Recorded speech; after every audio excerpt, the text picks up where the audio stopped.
ជីវិតអ្នកម៉ែខំថែរូបកូនណាទោះបីក្រាបលូនម៉ែមិនរញរីសូអើយកូនសុខខ្លាចកូនវេទនាកូនម៉ែពិតជាស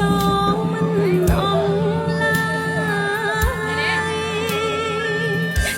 ស្រណោះពីម៉ែផ្ដាំមើលកូនចាំរក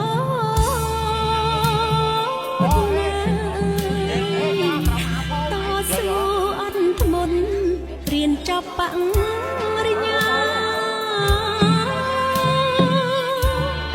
បានហើយសញ្ញាបត្រ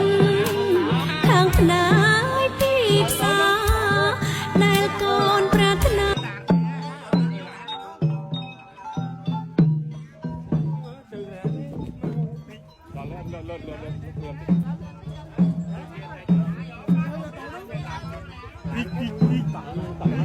để vô tủ tôi cọ này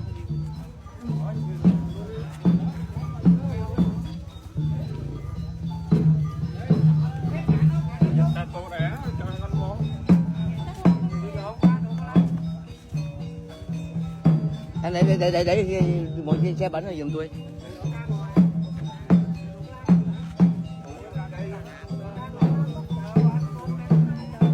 ở đó